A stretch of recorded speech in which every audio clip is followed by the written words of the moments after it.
All right, we're here. Hi, everybody. Okay, here's our title card for today. We're going to talk about helping others through the making of art. That was a very serious photo that I had up there. Very serious. Okay, right. So before we get started, my name is Christopher Runsman. Welcome to the One Page Story Extravaganza podcast. So I get inspired by suggestions or ideas for one-page stories that come my way. You know, whether suggestions, ideas, 3-word prompts, just silly sentences from friends. I produce at least one finished one-page story every day. Like this, I didn't post 2 days this weekend, but today I posted a 3-page story. You know, so it always catches up. At this point, I've lost count again. I think I'm at 174, 175 since the start of the year. Okay, so here's our page from yesterday. There's an image on the screen. It's game night, page 1, 2, and 3. It's about a couple playing a board game together, and all the zany things that ensue from that. So, you know, it's a lot of fun, right? We got a new feature that might kick in today. Remind me halfway through the stream if I haven't showcased the new feature yet. This is the book that we put out last year, the One-Page Comic Extravaganza. It's available on our website. We're working on our new book right now, which is called One-Page Story Extravaganza. That's One-Page Comic Extravaganza in a portrait format. Story is going to be in the landscape. So today's suggestion came from Dee Dee Willingham. Before I forget, the suggestion was, who would back me up in a fight? My cat. So that's what that page is about. If you want to see finished originals, check out my Patreon. Post is down below the video. It's like $3 a month Canadian. $3 a month Canadian. You can buy at least 2 packs of bubblegum, including tax. So, but before I forget, make sure you're subscribed and you got the thing on for all the notifications so that you can see the different pages that we're working on each day. And give me a thumbs up because you like using your thumb. All right? Okay, time to work on today's page. So it's time to get out the book, the old suggestion book. I'm going to switch cameras. And so we're going to just check in for a moment and see where we are right now. I've got a new feature today, and right now, there's nobody there. That's the cat cam. People have been sent a couple of messages about where's Corbin, and so this is the cat cam. That when Corbin comes and sits down or does whatever he does, we're going to turn on the cat cam for people. I promised that. I did. Okay, Dee Dee's here. Hi, Dee Dee. How you doing? That page looks great. Thank you. Yeah, it's a 3-page story, so it's, you know, things are coming together. All right, so I got the, I didn't turn the light on. Excuse me for a second. I want to flood it. There we go. Look at that. We can see the pictures much easier now. So I picked up this weekend. I went to an art store. I got an art store haul. It's one thing of watercolors. It's just not very exotic at all. Today I'm listening to Hedwig and the Angry Inch. If you're unfamiliar with that album, it's a musical, and it's very different. Hey, maybe from those that you might know. Oh, Robert Vet's in the house. Hey, Robert, how you doing, sir? Okay, so this is fun because this came with a pencil, which is always good, and it came with this. The pencil's very handy for getting the brush out. It came with this lovely little inexpensive brush. It's already pre-bent, and then it also came with one of these brushes that have the water reservoir inside of them. And honestly, that's the feature there. So good stuff, good fun stuff. All right, so I've got some of this stuff laid out. I haven't tried this yet at all, so we'll see how it goes. I think that the little dab of color on my hand. It seems pretty solid, so we're gonna play. We're gonna have some fun. Today's page we're gonna do with watercolor. So yeah. Oh, the book. I forgot to pick out a thing. So sorry. What? Yo, sup in the house, says Robert. I got a sign up in my studio that says the seedy part of town. That's up in my house. Okay, so who will back you in a fight? My cat will. Done. Dunskis. So, peanut butter with sweat pickle sandwiches. We've already done. Let's see, where else am I at? Adventures in this. Oh, Adventures in this Space Bed. That's a suggestion from my niece yesterday. We were visiting her at the hospital. I think that's a contender for today. So yeah, today's. Oh, yeah. So the anything to do that has to do with Corbin, check, because that was Corbin in the page today. So, yeah, where are we at? I don't have anything specific, so if anybody has a one-page idea that they want to suggest, please let me know, because I'm always good for that. In the meantime, if that, otherwise, I got a couple other things, older things that I got to finish off.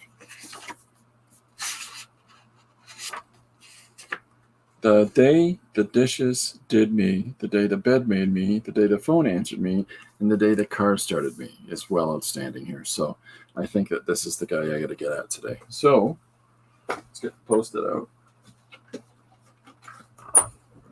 I'm back. It's a long way across the room. So the day the dishes did me, bed made me. What's the rest of it? Phone answered me, car started me. So that's kind of fun because I get to take traditional things and convert them to on their side, right? So that the traditional scene of somebody sitting in a car and turning the car on now becomes, I don't know what yet. So that's part of the fun of it, right? So we'll start with the dishes.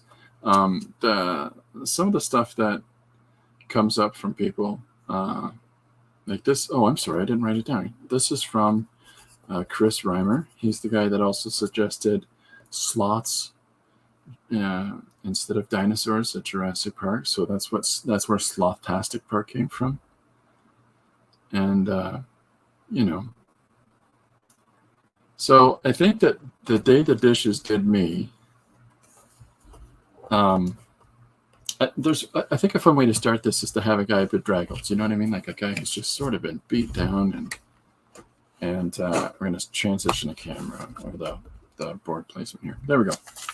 So we'll have a guy who's beat down, and then we'll have him being plunged in the water by dishes, right? Didi says the sloth page was a good one too. Oh, thanks, Didi. Okay, so yeah, so let's start there. Do we want to start with the guy or do we want to start with his hands? Let's start with his hands. Just the sort of idea of taking for granted the mundane, right? So I'm just going to pencil in roughly the sort of the scene, and then we're going to lay it out in watercolor, and then we're going to kick it up. So I just thought, let's start up with this approach to it and get his hands doing some washing. And I might be using some white ink for the any of the whites that I need to place back down into the image. So I've got his hand. We're looking at it from the perspective of being behind the sink, and just a different kind of a camera angle. So, and we can start the text with the narrative of it was a typical day. It started as a typical day.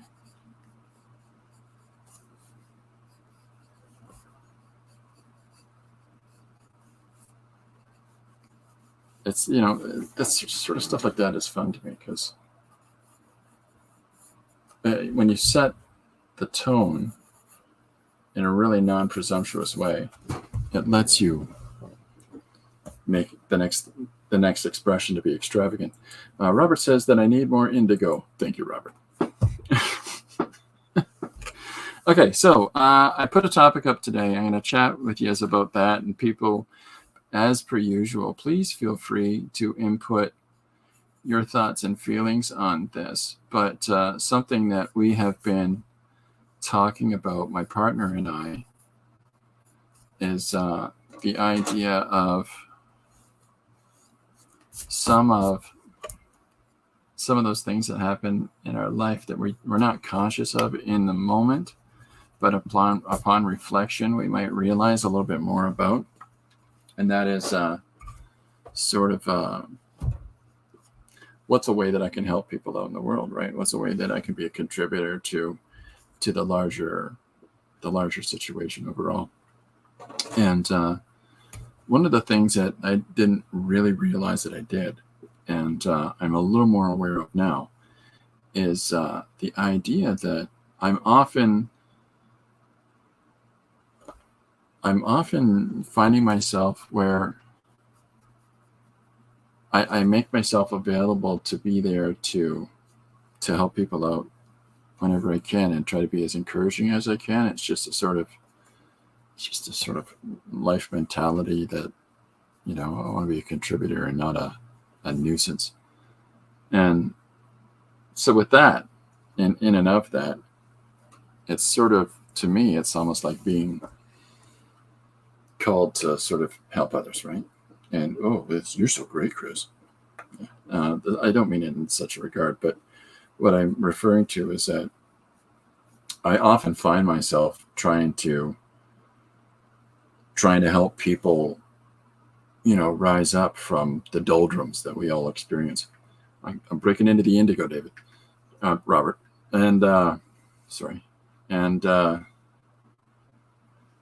it's important to me to encourage other people to find ways out of those doldrums, to find ways out, and to find themselves, to reacquaint themselves with the person that they know they are and all the possibilities in there.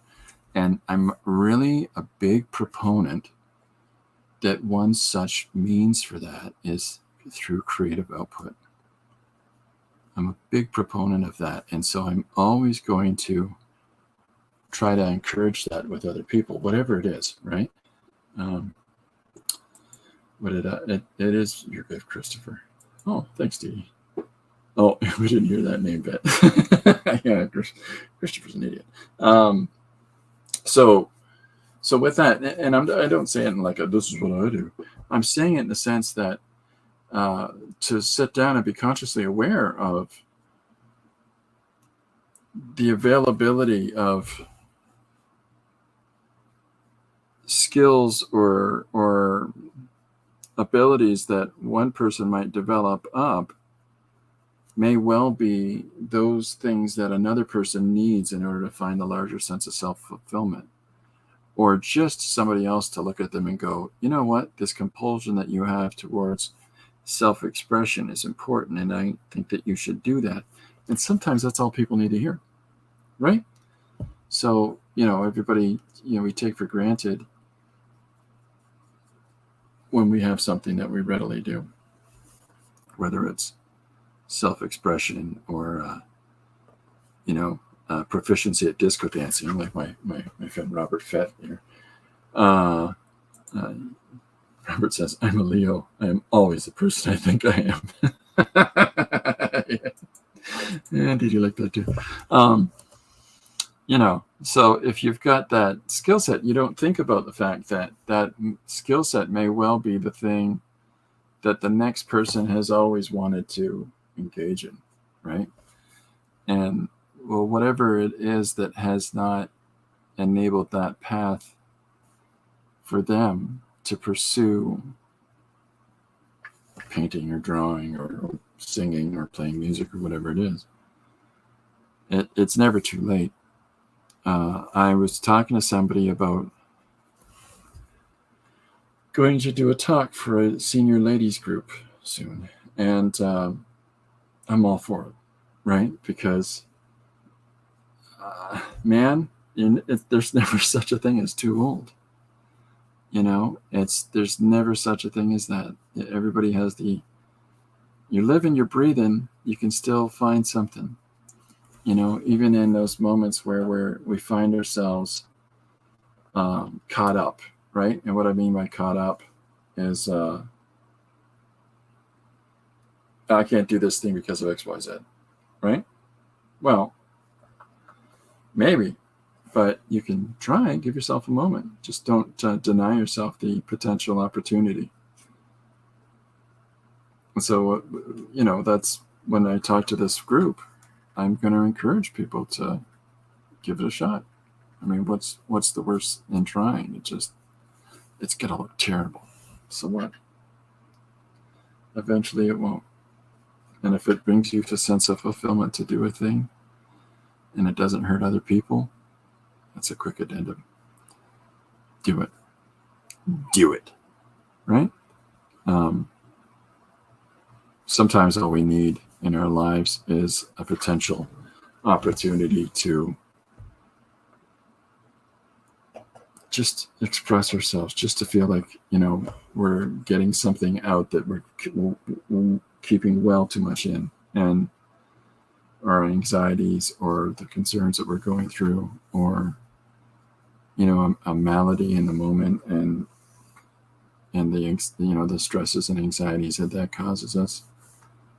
Find an avenue to regain your equilibrium. Find an avenue to enable yourself to just get back that sense. And so if we can, as creative people, because that's the majority of who watches this stream as creatives, if we can promote that to others, how much better do you think things would feel for them? Maybe this is the thing that they've always felt missing. Maybe this is the thing that has kept them from feeling, centered and rational in their world. So why not share that? If we've got some talent, some skill, like, say, Robert's, disco dancing, and we can encourage other people to pick up our skill set, whether through our exampling or through the provision of materials to help them out, or just encouragement, right? Just encouragement. Let's see their thing. I like your thing. If you don't like their thing, just say, cool, keep at it. Don't say, I don't like your thing. Don't say, nice, who did this, your child? Nobody needs that. That's counterintuitive, right? So I'm coming to terms with this, folks. I'm coming to terms with this is part of who I am. It's not a thing that I actually thought too much about. But I realized that how much I just kind of do it. And I'm okay with that. I'm going to lean into it, I think. I think that now that I'm a little more aware, do you get that feeling that I'm a person who runs around in life not actually realizing what I'm doing half the time? Maybe. But now that I'm a little more aware of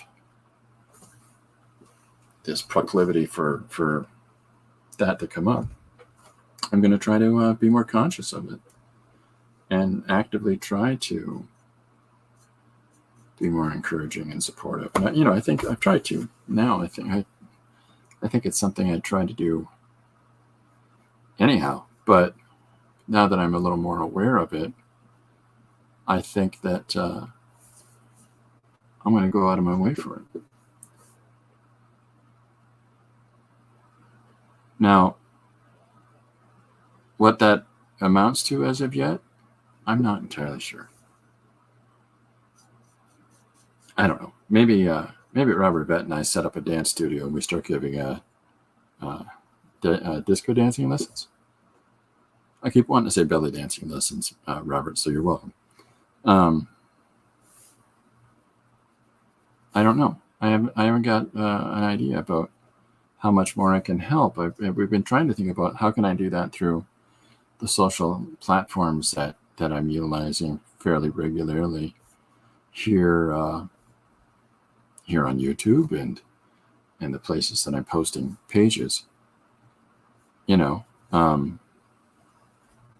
Because things come up, like I'm talking. One of the things that has been made more aware of me with the publisher is as much as sharing the pages on a daily basis is he called it a very good flex. I don't think I've ever had muscle references directed towards me, but I should be not doing that as much as I am, because it's sort of like giving away a lot of the stuff out of the book, and while I'm trying to understand that and absorb the true meaning of what he has there, I don't want to take away the provision of images that might make people feel happy. And some of my absurdist one-page stories, people tell me makes them happy. So how do I fulfill one obligation but not let down the thing that people are enjoying? Magic questions. So here is my rough and sloppy watercolors. I'm not clearly this isn't a really fine controlled line approach to watercolors that I have, but I'm having fun. This new set of bricks, they're not too bad. This set, 36 colors, plus this brush, plus the pencil and a traditional small brush, was there's a little brush, was $4 Canadian. That's a nickel American. So not very expensive.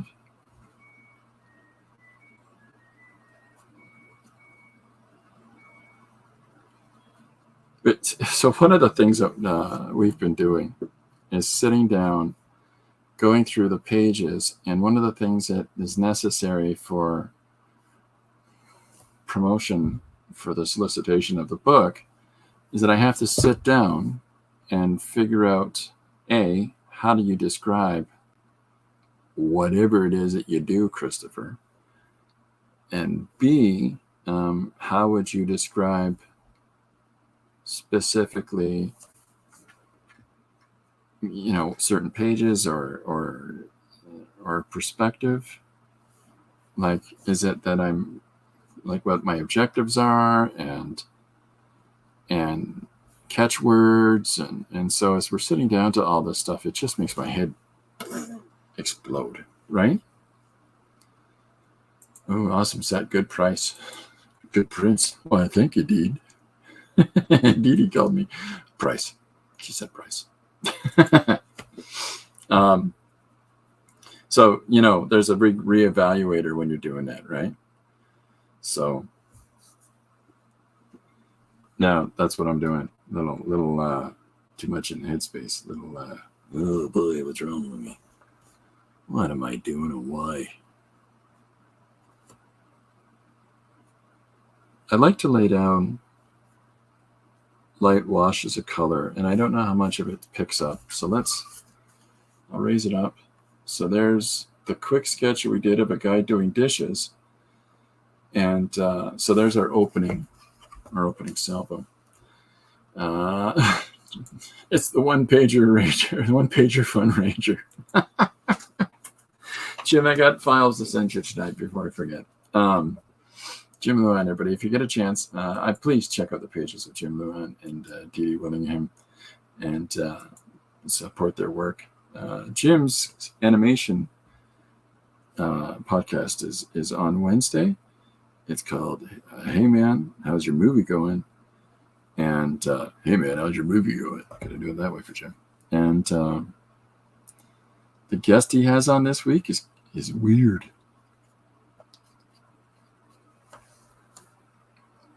It'll be 10 p.m. EST, so that's 7 p.m. PST, and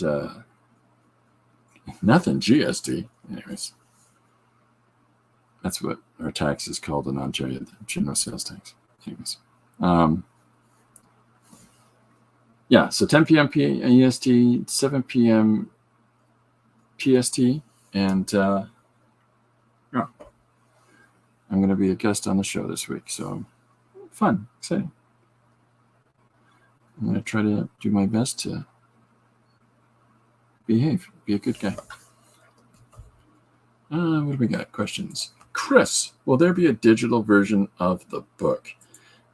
Yes. The question is, with the digital version that's being put together is, the question is how and where are we going to solicit it, and whether or not, because of the size of the book and the format that I'm doing it in, it may not be available for ebooks.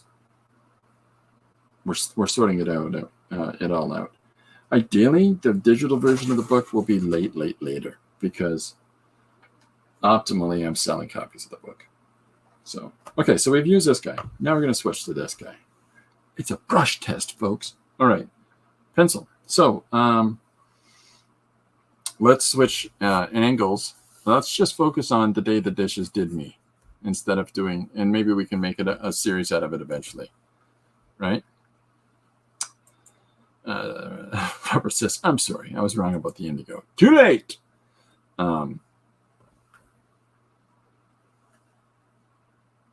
It's too late, Robert. It's all I'm going to use for the next 3 panels is nothing but indigo.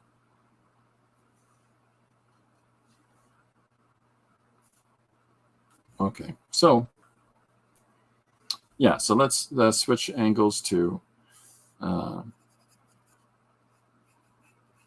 see, I can't help but automatically go into start penciling things on, and I'm trying not to do that this time. Optimally, if I could erase this, the pencils out at the end, that might be fun. We'll see. We'll see how it goes.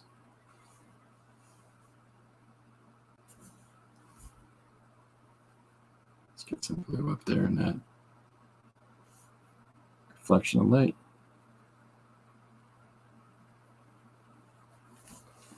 Okay, move on. So next panel is over the top view, and we'll have hands in sync, and then we're going to have him pulled into the sync. Robert says, Chris, it's never too late to learn from our mistakes. Start the podcast again. Take 2, everyone. By the way, the day the dishes did me sounds like Beauty and the Beast. You're watching the wrong things. All right, now I'm going to make Janet mad.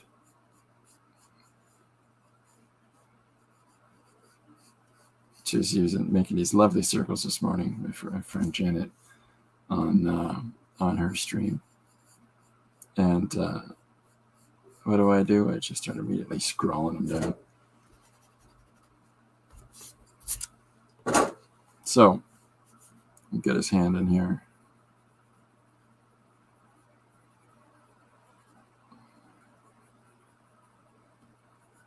Sponge in the hand and say, pull that angle. See, my brain thinks along the lines of, if I'm holding things at a certain angle, one of the things that I'm always trying to do is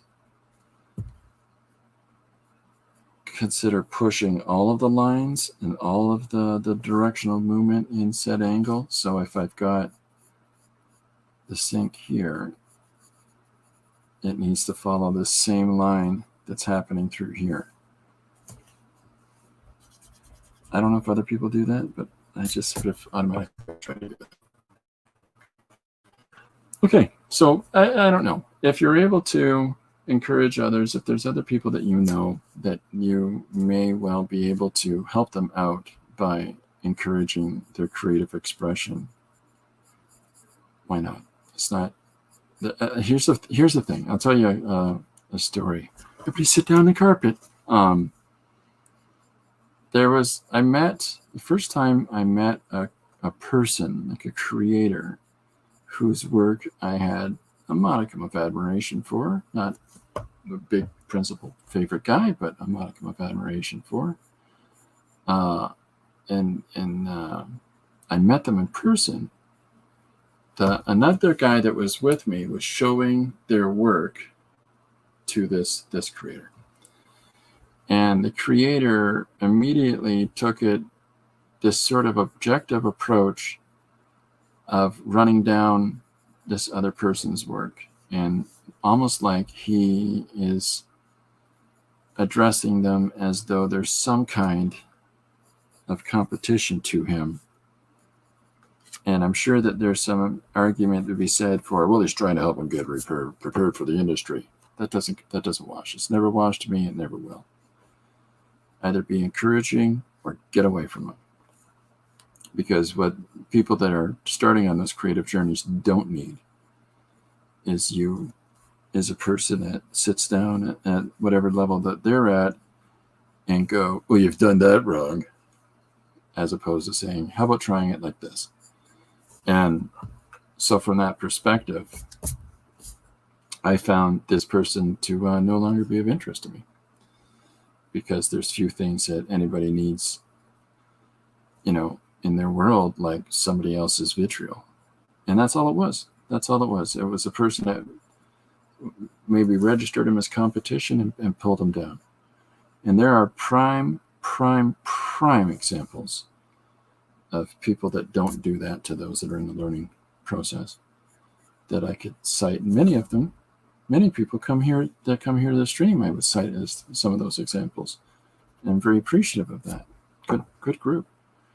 But the idea of doing that, what's the gain?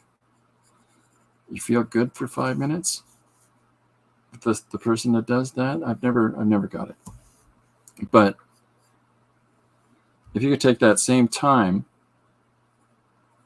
and encourage that person to be able to sit down, find their voice, right? What am I missing? I sometimes encourage people by sarcasm. Great. There's nothing wrong with a little bit of sarcastic silliness, but this isn't. If you're in the instructional stage with people, you realize that doesn't work. So being sarcastic, look what I did. Neat. So what do you do for a living? That's not helpful, but at the same time, it's not as terrible as a person who somebody says, you do the thing I want to do. How do I do it? And then they just spend however much time making that person never want to do it. There's no help in that. All right, so I'm putting in a window ledge. I'm gonna put some. Let's put some salt shakers. I don't know, salt and pepper shakers, or what I should have done is a thing of soap outside the sink.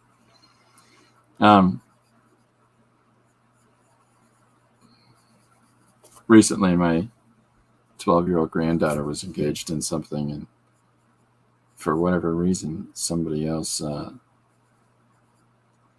thought they were being fun. And here she is exposing, here, I've done a thing. And you did this wrong. And there's that whole grizzly bear part of me that I dislike that. And I let them know. There's, like Robert was saying, there's some fun and sarcasm, but then there's taking down somebody that's at the starting point of a thing isn't good. So if in our creative journey that we can do that with them, and if anybody else's stories about somebody that they have had a talk with that has then walked up to them and said, well, you're responsible for this, I'd love to hear it. I'd love to hear it. That's the sort of thing that gets my motor running. So I'm going to drop that line down. Whoops. And just because the next panel is that much lower. So I think there's the given things that like Dee Dee and is constantly encouraging people about learning things and learning them from different people. Devin Rex, Devin X, I can't remember the name. Devin Rex Art. She does these jelly motive printing it. She's constantly giving tutorials on, and they're wonderful. I mean, those are positive examples. Sometimes I wonder what Lori sees in you. It's the manly hands, isn't it? They make me weak just looking at them. Well, if you're able to show off those manly hands, it helps other people. Exactly my point.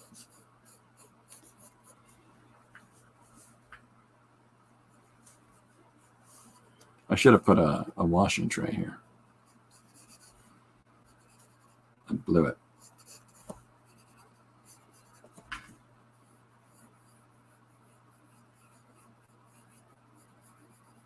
So we'll just do this. Put a little drying towel there.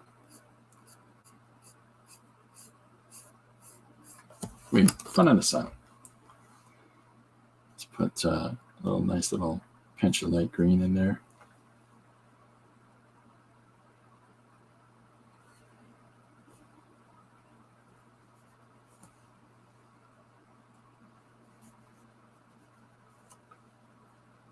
Oops. Tone that down a bit.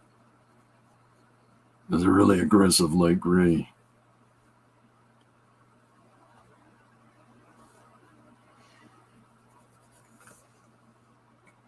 It's a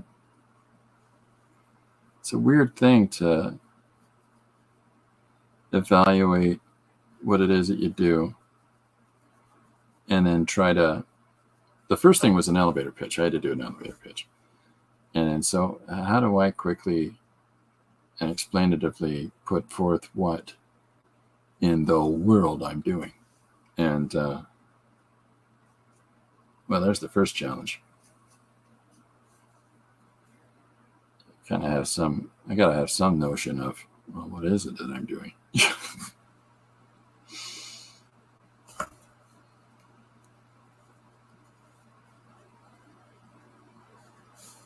Much less explain it. So that's what I'm talking about when then you start reflecting and then you start thinking about, I tend to do a measure of this stuff. And if I got to change things along a certain trajectory, how do I maintain the integrity of this stuff that I do while meeting these necessary obligations? So for those that joined late, that is the sourcing of this course of thought. All right.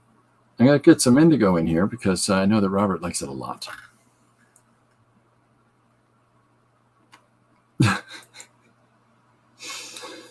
So, I'm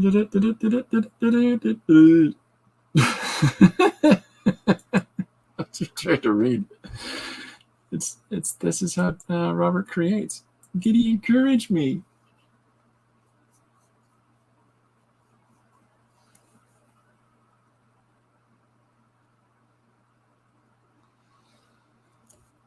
There's no help. There's no help there. Sometimes you get to just encourage until the cows come home. It's not going to change anything. I'm just joking.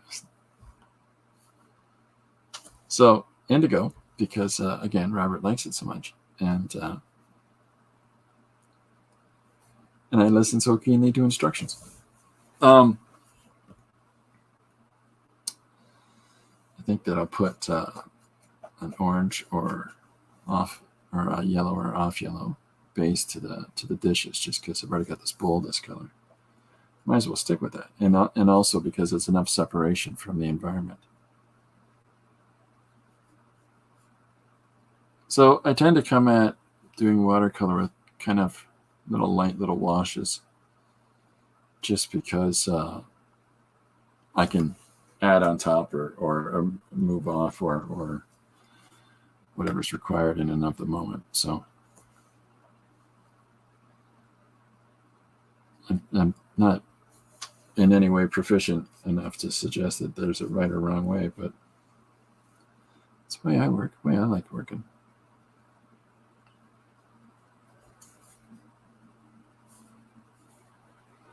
It's all I can do to restrain myself from just flicking paint at the paper. That's something I like to do. It's a problem. I'm working on it. I'd say I'm in counseling, but they keep running away crying, so that's not what I mean.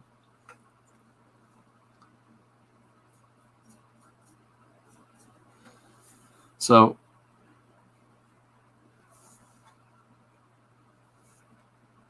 I think that it would help me out if anybody that watches this stream has thoughts towards or checks out the social media platforms, the Instagram posts or the Facebook daily posts. Is there a benefit to those? Or is it a disruption from those? I give extra stuff to the people on the Patreon that we have because, well, I appreciate the support. So they get the extra bells and whistles.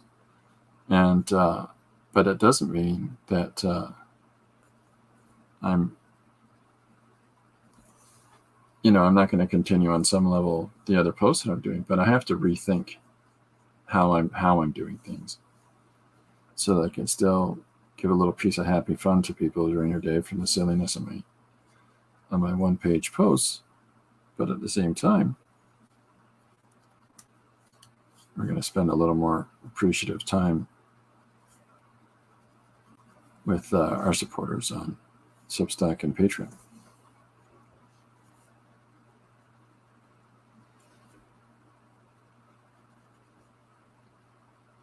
So when I'm coloring, like the quick scribble that I did, I looked at an image of a sink, and that was it. And then you just sort of have to run away with that and just start drawing it down. But put whatever the source you might have looked at. Oh, that's a sink. That looks like, okay, good. And put it away.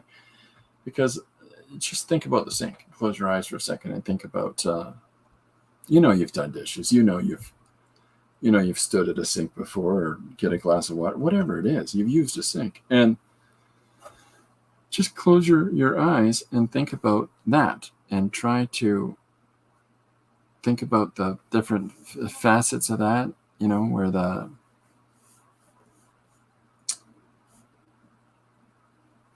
lip of the sink is, where whatever it is that's inside of it is, whether it's got lather all over it, if it's dishes, or if it's just a sink full of murky water, whatever it is. Just start imagining those things for yourself and just start considering those for a moment as you're trying to put said image down. And there's no right or wrong in that, because it's your memory. Nobody gets to make a second judgment on your memory. That's the part of that fits back into the whole encouraging others to not be so precious and not be so worked up and concerned about what it is that they're doing, because no matter what level you're doing it at, you're always going to have I could have done that better. People do that. That's just a natural thing that people do, especially in the making of a thing. The people that don't make anything, honestly, I'm going to be honest, I'm hard pressed to understand how their brains work, right? Just because for me, it's the same as breathing. I got to do stuff. So, but it doesn't mean that they don't have a voice to express inside. And it just might mean that they haven't found a means to do it yet. So, and it helps people. It helps their mental health. I'm missing stuff here. There we go with the sunglasses. I like positive channels. You're entertaining, create amazing art, and keep it positive. Oh, thanks, Dee. That's very nice of you. I really appreciate that.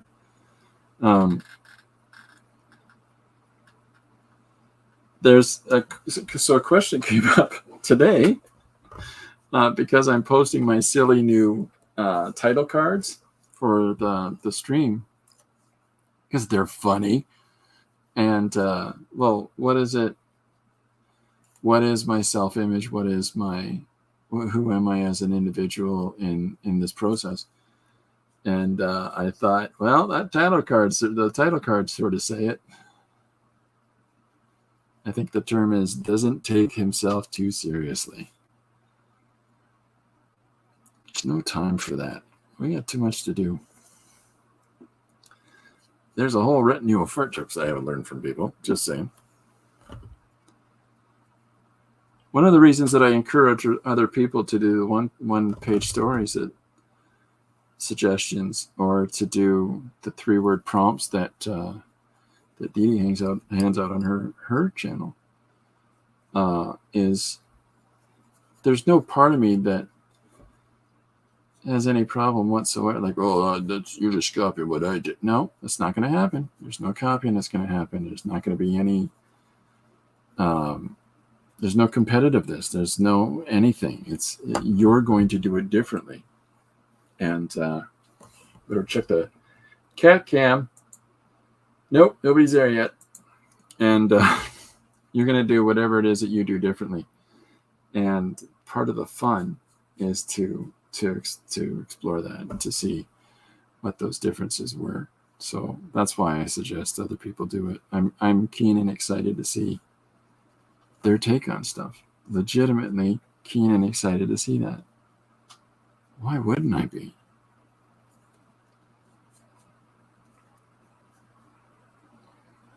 I like art. I like creativity and expression. So I want to see it wherever I can. Yeah, the cat cam theory. Sorry, Diddy's laughing at my cat cam. So the cat cam is that whenever Corbin is in the studio, and he's wandered off right now. He was here right before I started streaming, and then he wandered off.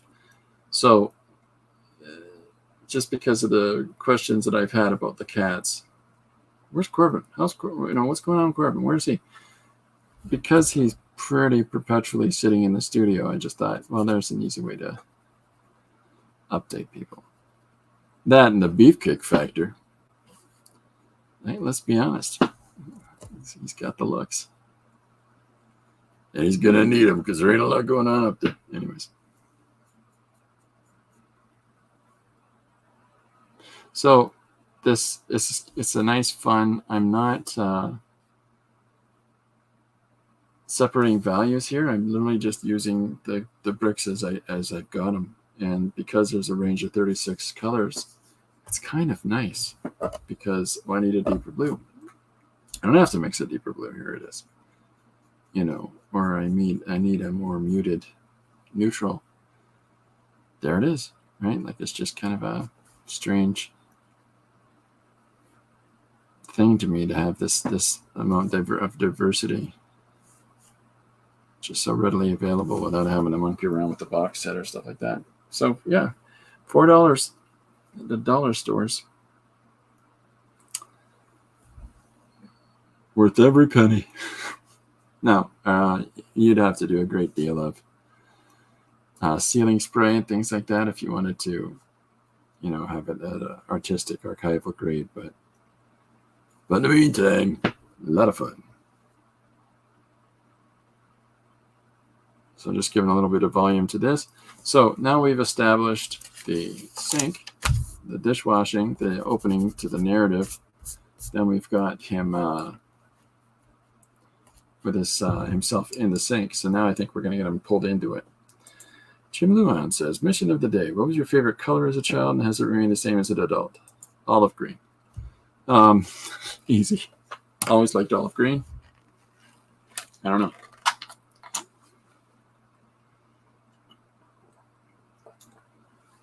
A kid got mad at me in grade school about liking olive green because there's something that teachers handing out here, kids. What's your favorite color says about you.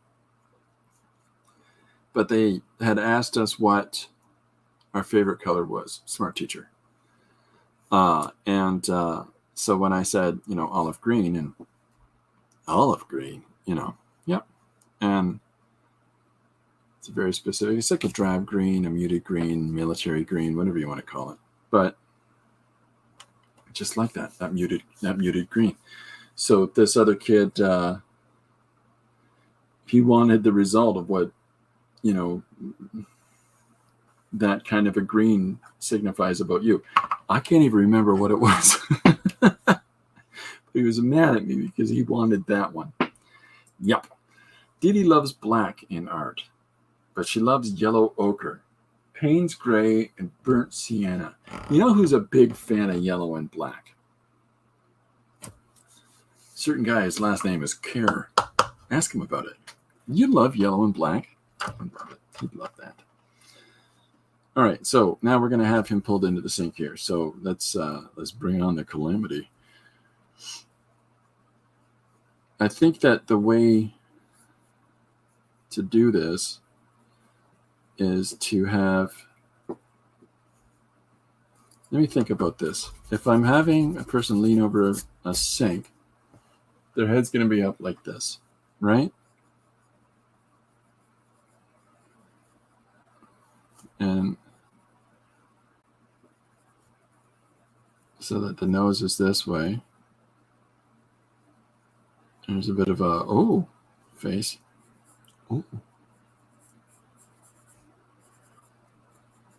So with the title of today, is there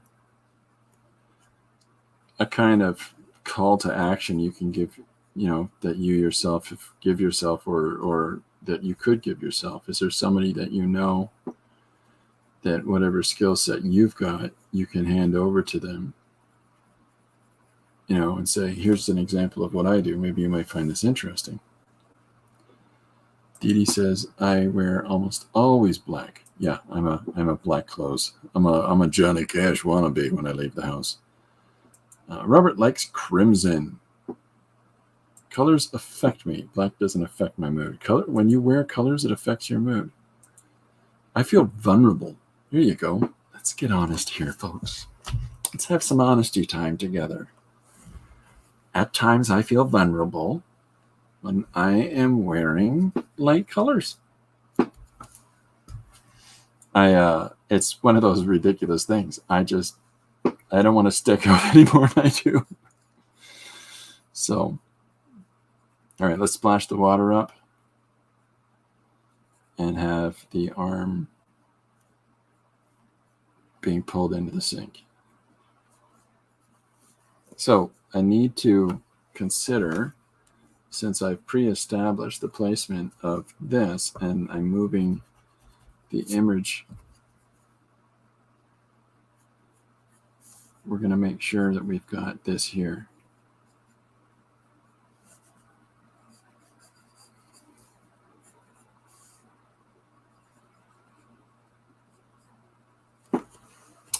What am I missing? Up until about age 12 or 13, red was my favorite color. It was green for a while, but the last 10 years or so, I would have to say blue.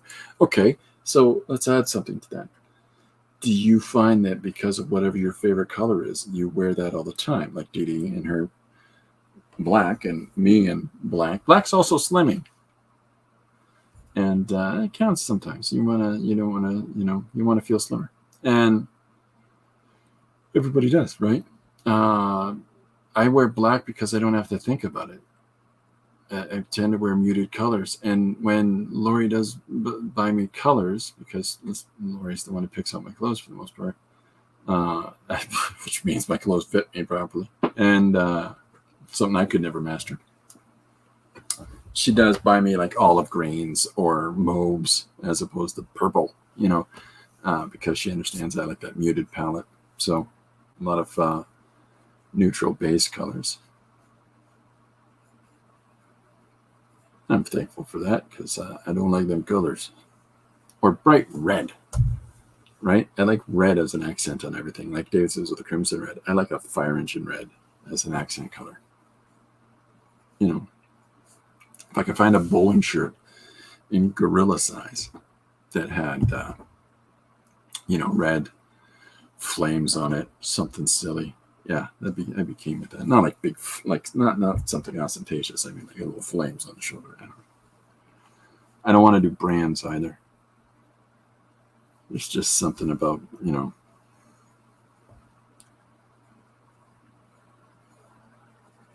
it's a characteristic of association. You want a degree of association with the product that you're wearing the brand of. But I'm such a fuss bucket about image that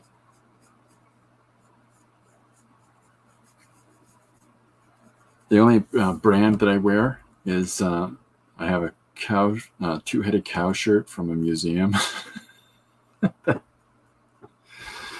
I wear, or my own company shirts, RP logo here, and then an image on the back. Robert says my wardrobe has improved since I married. 100%. Yeah, there you go. I've never thought about it, but I probably do wear blue a lot, navy blue. I'm not even in the Navy.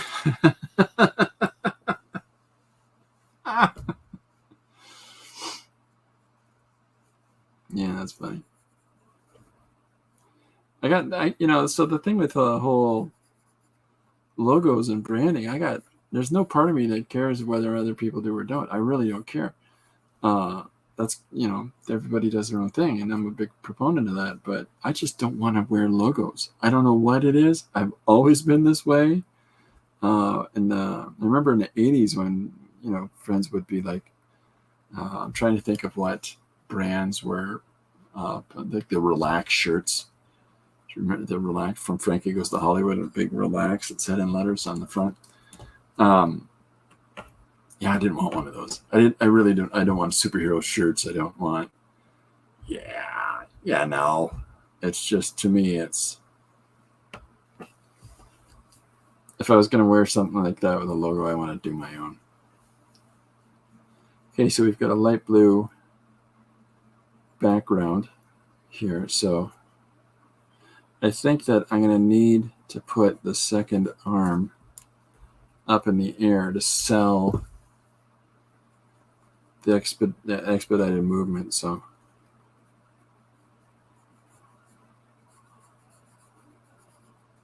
just because hands express, right?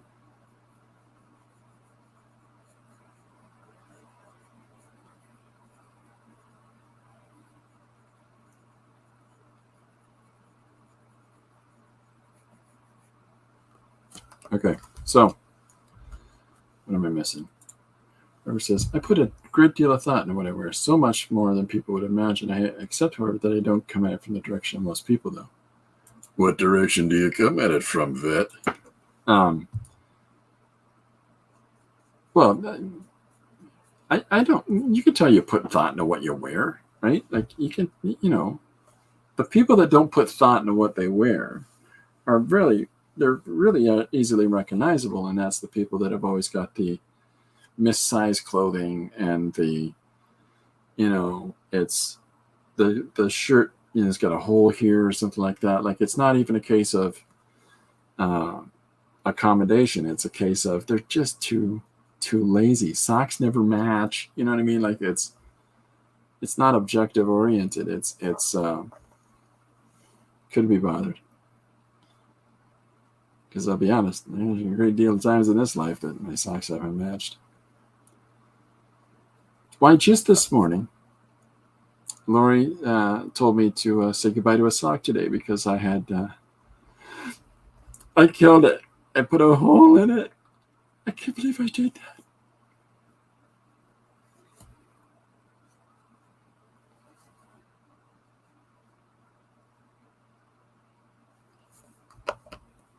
Can't believe I did that to that poor sock. All I was trying to do was stay on my feet.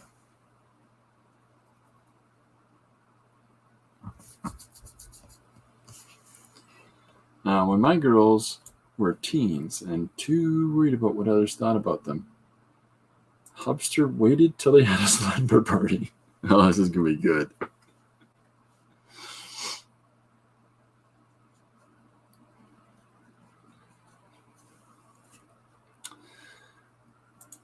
Heritage fashion as a base, accessories tell a story.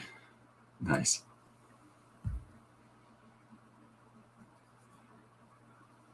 Yeah, that makes a lot of sense.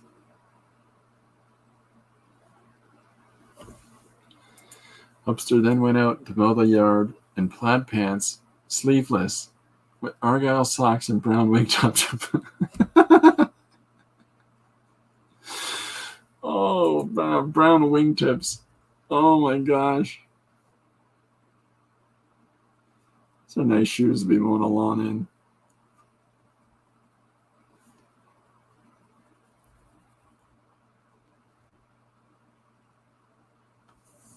They got over it. One of my kids wouldn't get up for school. I'm a terrible nightmare. One of my kids wouldn't get up for school, so I walked her to school in my pajamas. I put on a pair of plaid pajamas and a house coat and put my shoes on, and I walked all the way to high school with them, right up to the office. You go to school, or we'll do this again.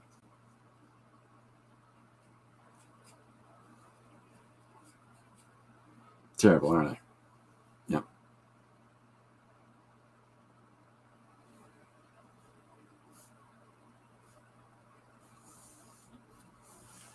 Right through downtown, no less. I went right through the downtown of the city.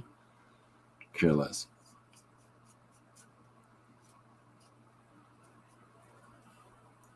Which is this is also a big deal for me too, a big expressive deal, because I don't normally wear that kind of pajama. There you go. Yeah, you gotta do those things with kids. Give them a sense of what's important to value, and is it about appearances with people that you don't know? They don't matter.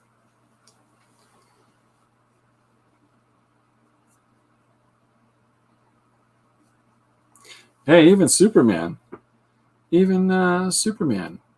wears his underwear on the outside when you think about it. I'm just saying.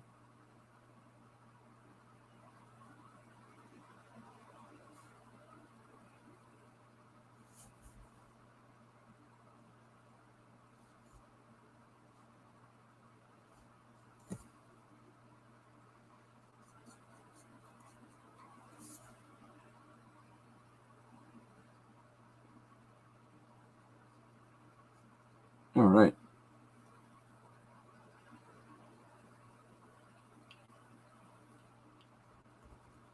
So just beefing up that gray, just because of the way I sort of had it set up in the first panel. I want to kind of keep it there. Tries a little lighter. Vet, what is heritage fashion? Vet is a Luddite, I just know it. A follower of Andrew Ludd who lives in a cave? No.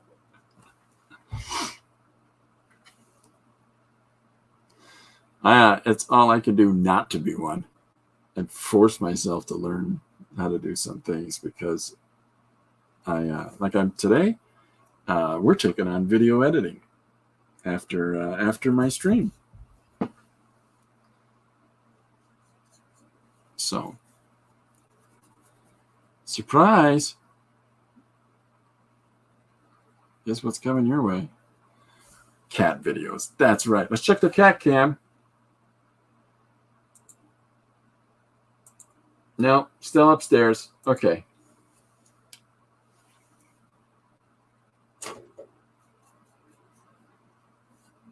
There's some more blue there. I know that Robert likes that blue, and I'll put a little indigo punch in it in a second. Okay, so we've established a couple things in our panels here. We've got our opening shot for the day the dishes did me.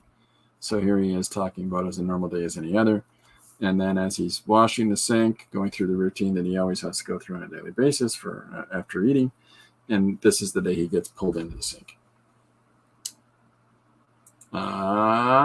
Robert says, clothes made by old-fashioned methods, before fast fashion, boots that are made the same as 100 years ago, jeans made in Japan from salvaged denim, that sort of thing. Nice. Clothes that are well made. Well made. Very. Yep. Robert also can work leather. You can give up the secrets on that one. The breast pieces that you see me wearing sometimes in my streams were made by Robert. Very talented.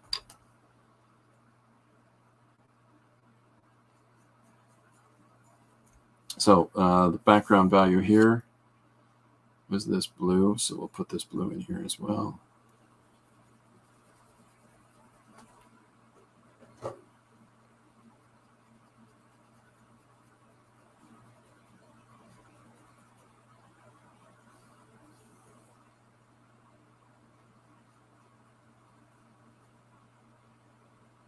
It's tricky, you know, it's tricky getting the time and the chance and the motivation to get, you know, to make, to do things, to create. Like that's a challenge that I think many creatives have in understanding how other people might work, is that we don't necessarily realize that all the other humans don't have these crazy compulsions and, you know, this predilective behavior that they need to sit down and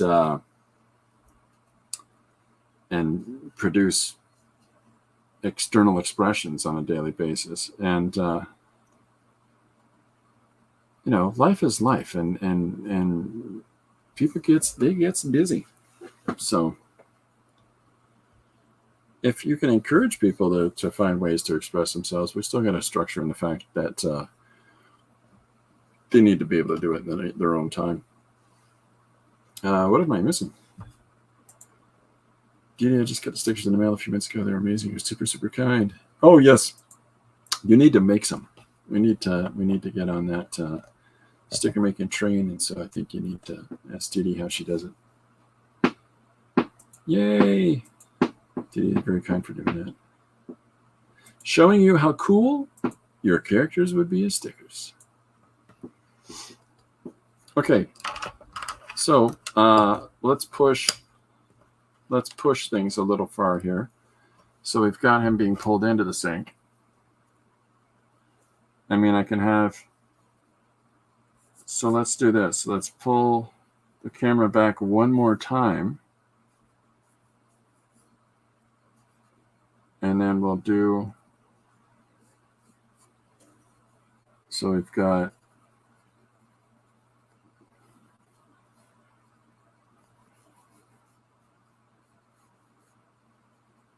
so this is our countertop. Let me push this perspective a little bit.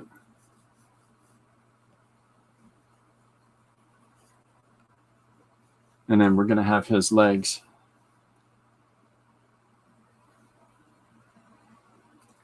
sticking out of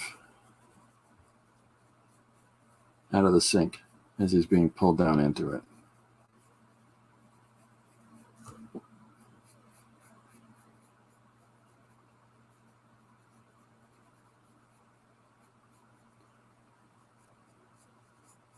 And of course, we'll have all the water splashing and whatnot out of there.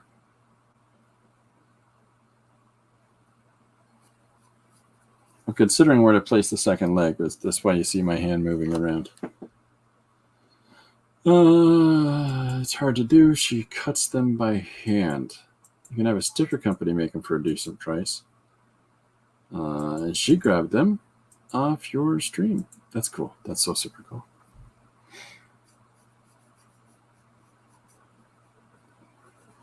So I'm going to put that second foot in here.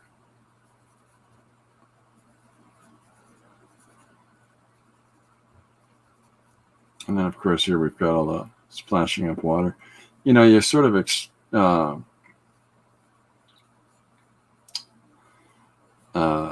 I'm trying to think of, extenuate, or you really push how much water was actually in the sink and how much is coming out as our character is being drawn into it. So,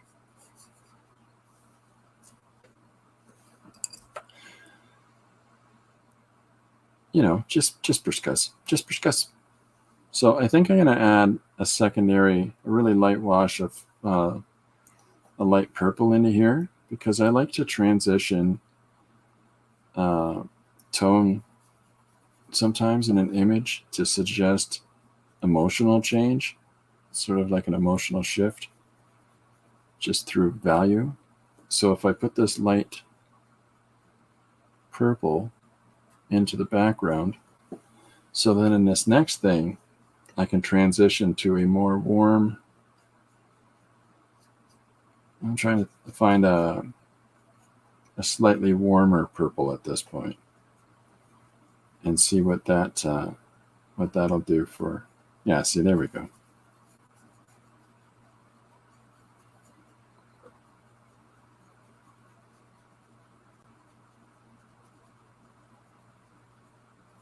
It's, and these are those things we do that whether anybody else connects with that or not, we know it does for us. On the phone, send a good file. Sentences are short. Sticker company. They're not hard to make if you cut them out yourself. That's awesome. That's awesome, Dee. Jim, do you want me to pull that stuff up on the screen, or are you able to read it in the chat?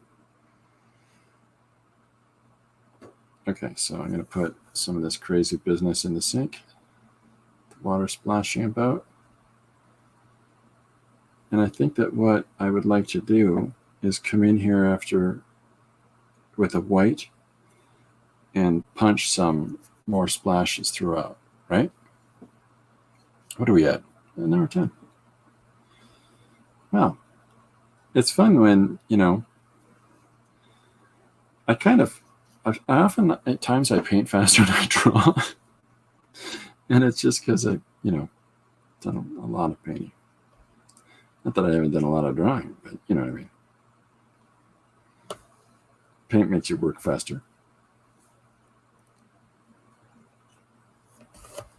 Anyways, if I got to review this little paint set from a dollar store, $4 paint set, 36 colors, it does the job. But you will have to do sealing and fixing and stuff like that if you want to have it for an archival quality, right? Didi says, hold up your page. Okay, just a sec. So here's our first panel, washing dishes at the sink. And then we move over to the overhead shot. So we see him over the sink, and then we see him being drawn into it. And now his legs up in the air as he's being sucked into the water. As would happen.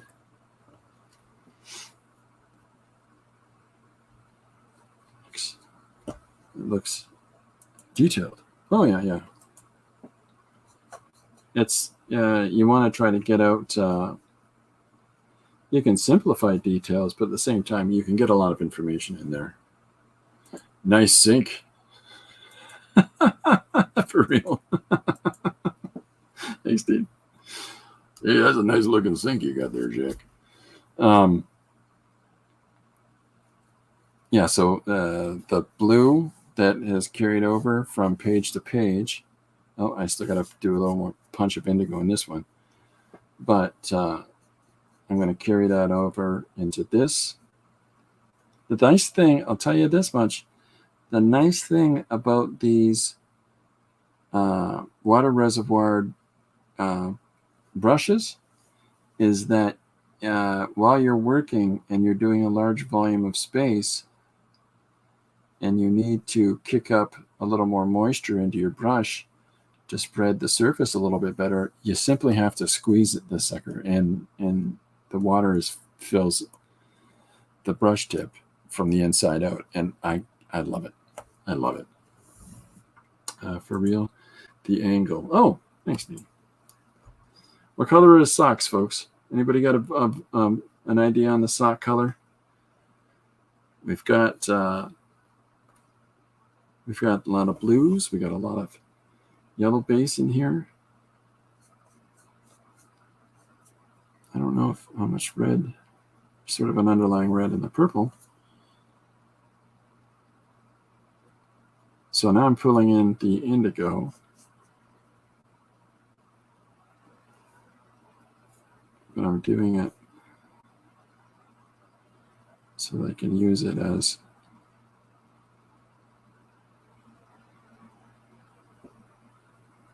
a little more sparingly. A lighter wash in there because I really want the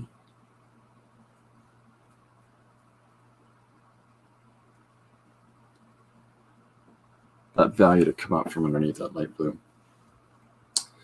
Argyle. All right.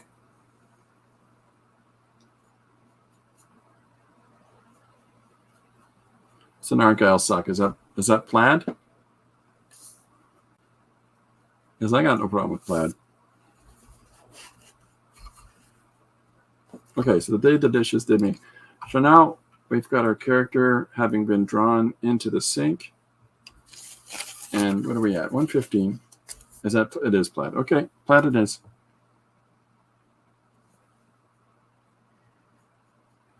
What color are you? Oh, there you go. Here, I'll do it for Robert. I'm going to use a crimson.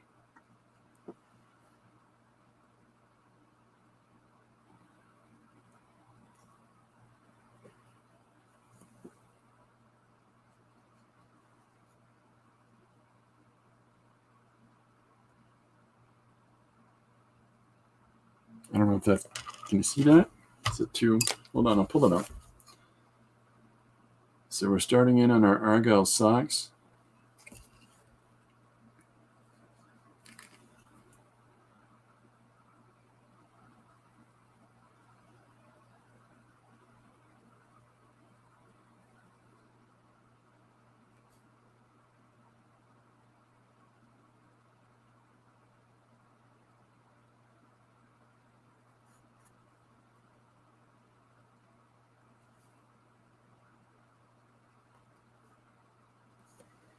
I come in with a gray and do that. So let's get some of the cross pattern.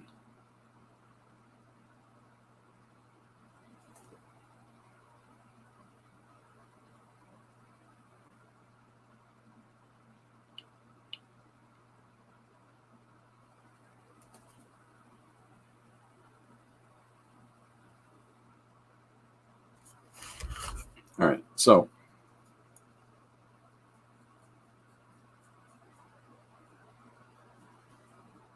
yep.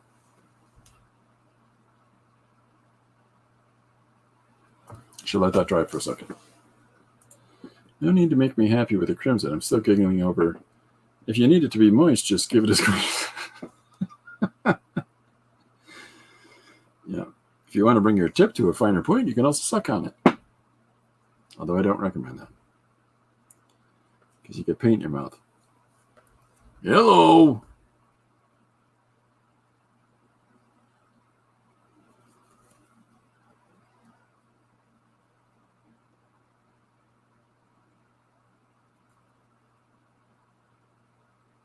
So I'm skipping to every second line in the Argyle pattern.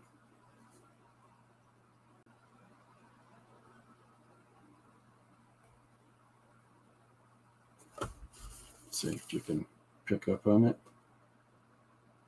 There we go. So I'm trying to do Argyle socks.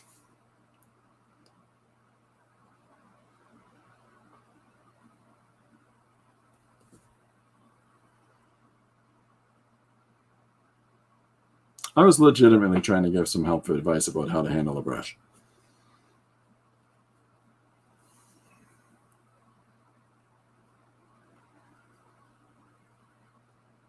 It's an unfortunate thing that happens in this world. People that really haven't taken the time to figure out how to get a good grip on how to go about using their brush and all the things that it's possible of. Learning process, exploration. We all have filthy minds.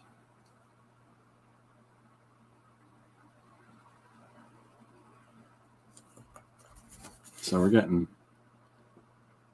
right now it's kind of a strange check pattern, but as soon as you get that third line in there, you could seriously start day drinking just for this.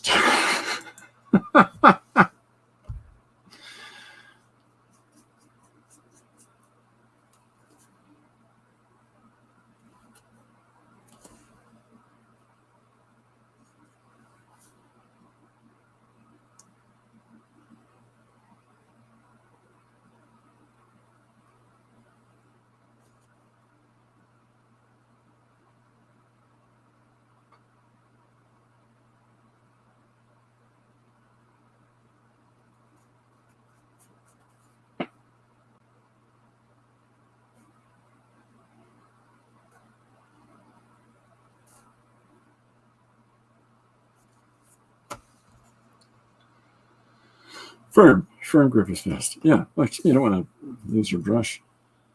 People will be looking at you funny because you don't have one anymore.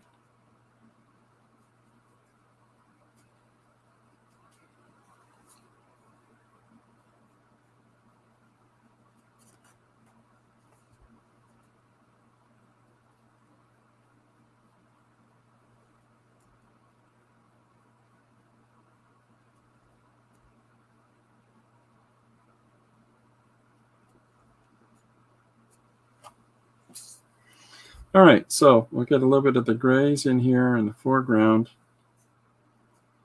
Bring some attention to the sink. And then before we get into, what time are we at? 1:21. I will be calling man joke shortly. I can pull that page up.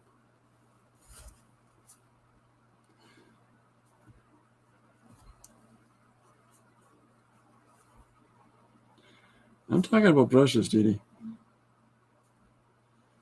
I don't know what the rest of you are doing. I'm still validating myself. Just remember that it wasn't me that started it. Oh, yeah.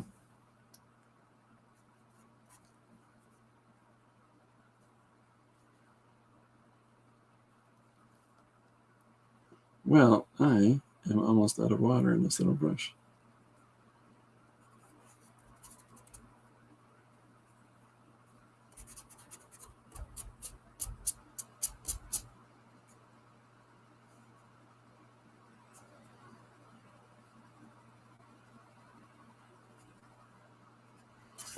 Okay, just going to do a little bit of something or nothing over here through the face.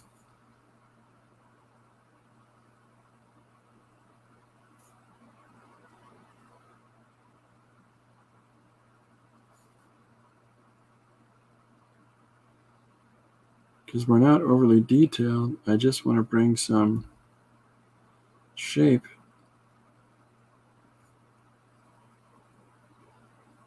So I've put some of that blue inside of an orange and made this sort of muted value, working like a gray.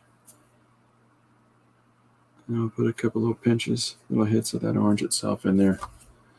Okay, gonna head out. Awesome new page. Thank you, Dee. Well, all of these new ones have to wait for the next book. No. There are a number of new pages that are going in the book. So thank you for asking, Dee, and we'll see you later on.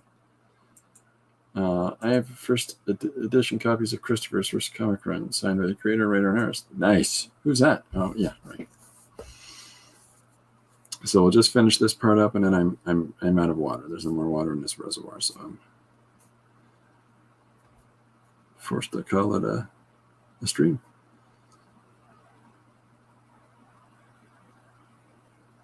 So it's just building up these little bits.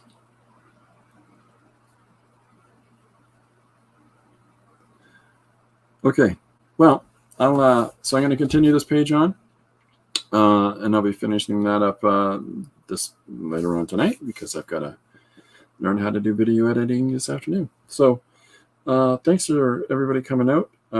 I will be back tomorrow at 2:00, and I hope to EST, and I hope to see you then. In the meantime, if you are on a creative journey or you know other people that want to be on one and you can help them out in that capacity, I'm kind of keen to see what people are doing. I'm a big fan of artistic expression and creativity, and any opportunity and chance that we can have to promote others to do so. I think there's so much mental health benefit and so much spiritual and emotional benefit that people can get from it. So we'll talk about that more later. In the meantime, let's check the cat cam one more time. No cat appearances today, folks. First day of the cat cam, no cat appearances. But we will we'll check tomorrow. All right. In the meantime, I'll see you. Robert says one more thing here. He says, I creatively encourage other people's creative journey. That works too. Excellent. Okay. I will see you tomorrow. Thanks very much. Bye for now.